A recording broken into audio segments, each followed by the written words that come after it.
Victoria legal y después de varios reveses iniciales, un jurado federal del Distrito Sur de la Florida ha otorgado a un cubano americano una indemnización de 29,8 millones de dólares que la agencia de viajes del grupo estadounidense Expedia va a tener ahora que pagarle bajo el amparo del título tercero de la ley Helms-Burton, que permite a los cubanoamericanos cuyas propiedades fueron vilmente confiscadas, o sea, robadas por la dictadura comunista de los Castro, reclamar daños y perjuicios a las entidades que trafican con sus bienes.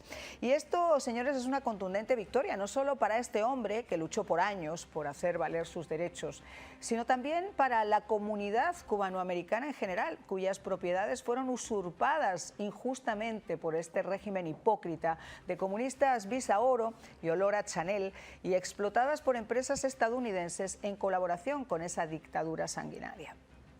Porque más allá de la millonaria indemnización y hasta que no exista otro fallo, si es que la empresa, como se prevé, pueda apelar, esta determinación de la Corte Federal sienta jurisprudencia y podría ser usada en otros casos que tengan la misma índole. El beneficiado con la sentencia se llama Mario Echevarría, es un cubanoamericano que se naturalizó en 1983. Él había reclamado la titularidad de esos terrenos que estaban ubicados en Cayo Coco y que les fueron expropiados a su familia en el año 59 como parte de lo que llamaron la Ley de Reforma Agraria, que fue implementada por el régimen cubano. Y esta demanda apuntaba directamente al grupo Expedia y también a sus subsidiarias. Son Hotel.com, Hoteles.com GP y Orbitz LLC. Se argumentaba que las plataformas digitales de estas compañías, ustedes lo saben cuando van a buscar un viaje, ofrecen reservas hoteleras en esas propiedades que están construidas sobre los terrenos expropiados, o sea, robados, obteniendo beneficios económicos sin ninguna autorización legal.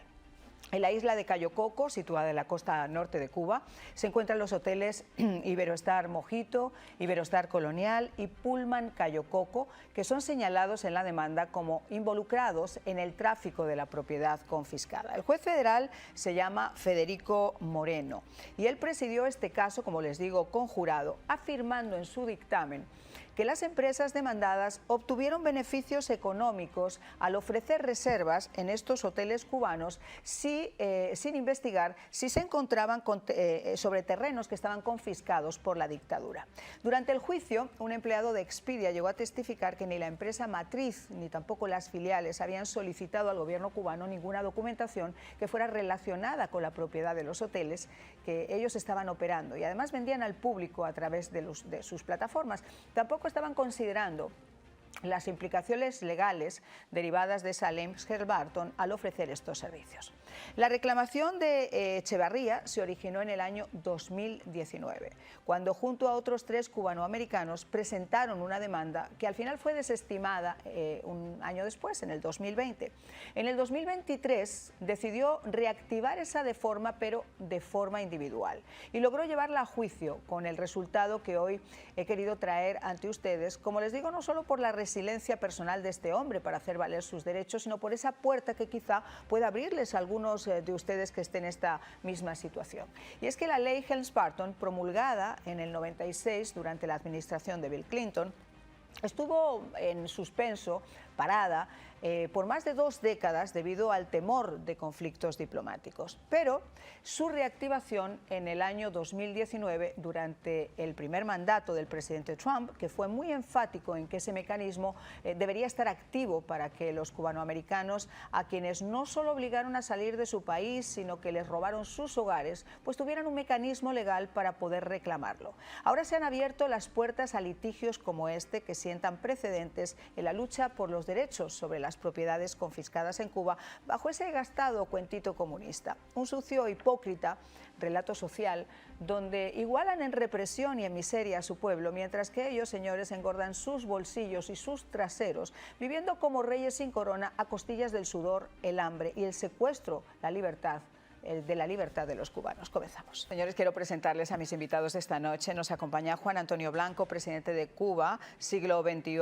Muchísimas gracias por estar con nosotros, Juan Antonio. Un placer, gracias, como siempre. Y también Nick Gutiérrez, abogado, presidente de la Asociación Nacional de Hacendados de Cuba, y un hombre que además ha vivido esto en carne propia, porque también le expropiaron a su familia, y además de expropiarle a su familia, él estuvo durante un largo tiempo tratando de acumular material, papeles, para poder documentarlo después en una corte. Así que creo que ambos invitados son esenciales para el programa que queremos hacer en el día de hoy. Muchísimas gracias también por acompañarnos. Muchas gracias, un honor estar con ustedes aquí hoy. Vamos a comenzar, si le parece, Nick, con usted, porque usted tiene además esa historia personal. ¿Qué supone esta demanda a grandes rasgos? Bueno, esta demanda es, por el momento, la manera que tenemos para luchar contra la tiranía. En otras épocas del exilio cubano hubo otras formas de lucha, incluso armada. Ese tiempo ha pasado. Las herramientas que tenemos disponibles hoy para luchar por ese pueblo que no se le permite abogar por sí mismo, es esta legislación y estas demandas judiciales contra los socios comerciales de la tiranía castrista. Algún día podremos ir directamente contra la tiranía castrista.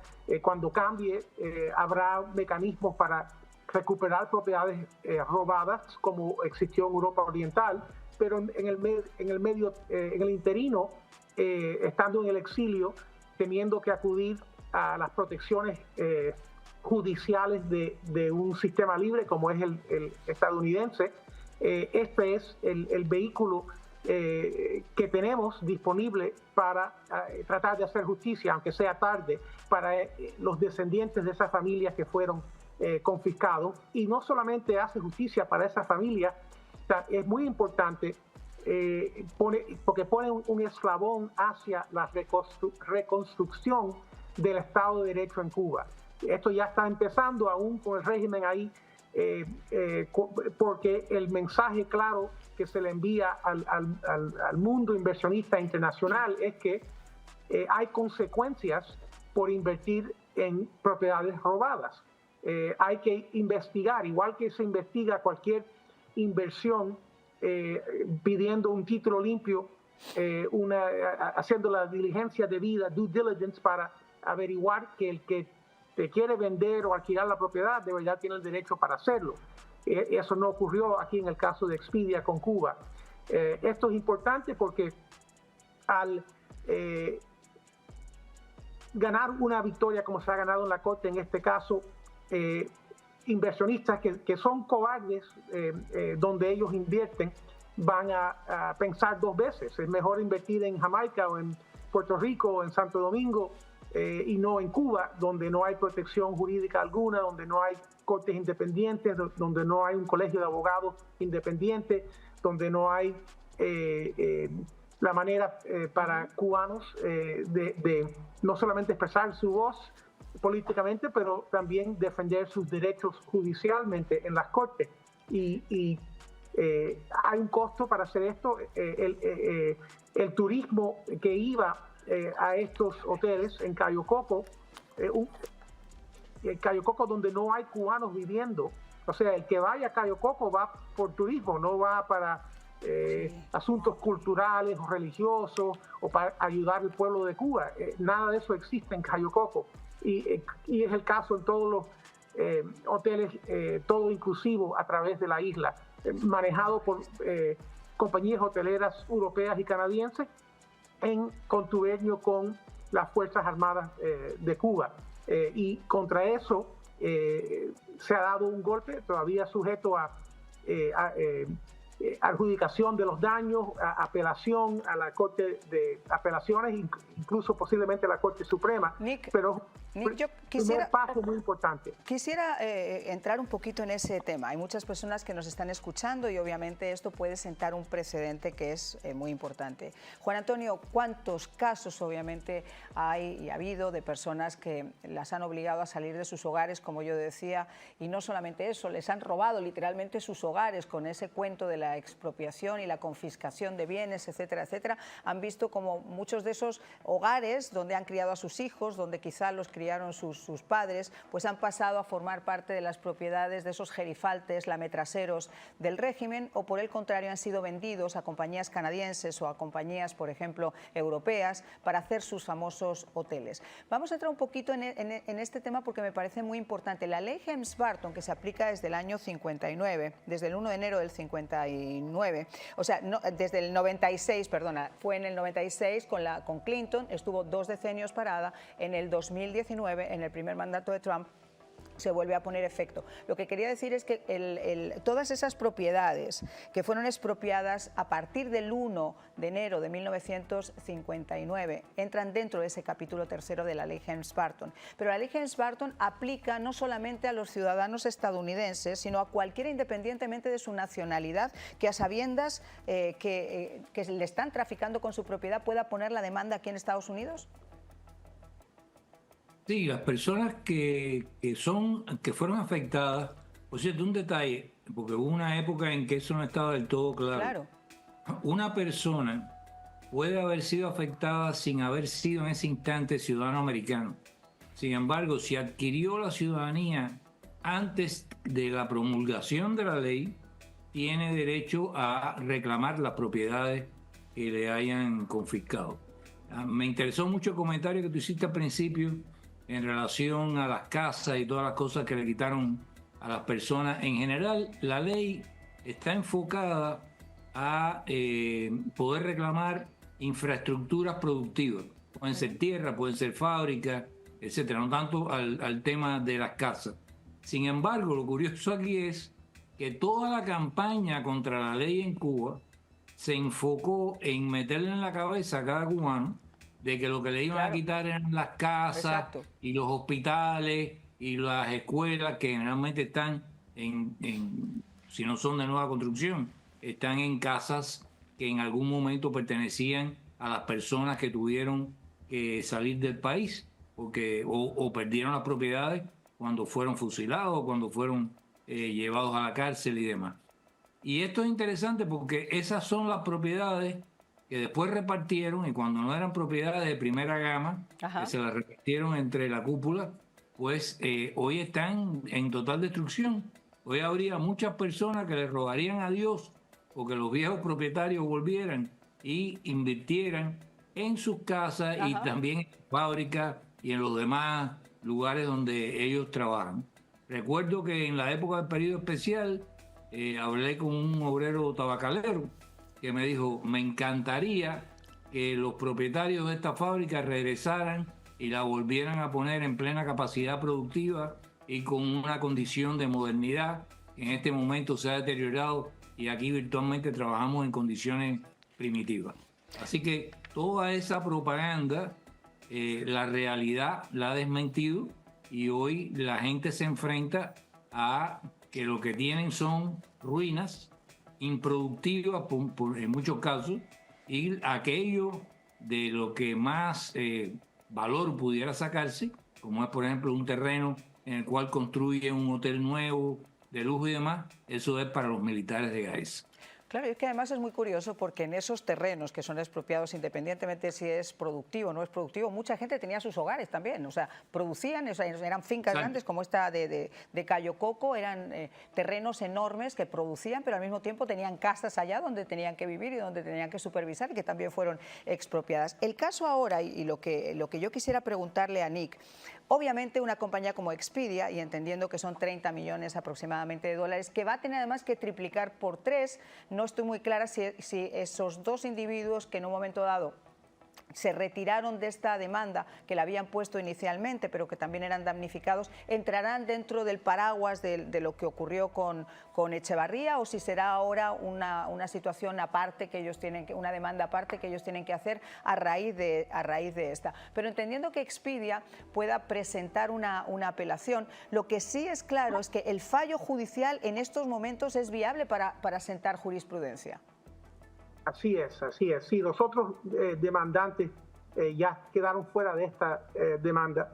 Posiblemente tendrán otra vía de perseguir individualmente. Y los 30 millones pueden ser contra cada uno de los 4 empresas afiliadas con Expedia. O sea, pudieran ser hasta 120 y pico millones. Pero sí, y esto puede reversarse como pasó en el caso de los cruceros, lamentablemente, pero hasta que eso ocurra, es un precedente poderoso, no solamente legal, pero creando momentum para este tipo de casos que se entablen y que puedan triunfar.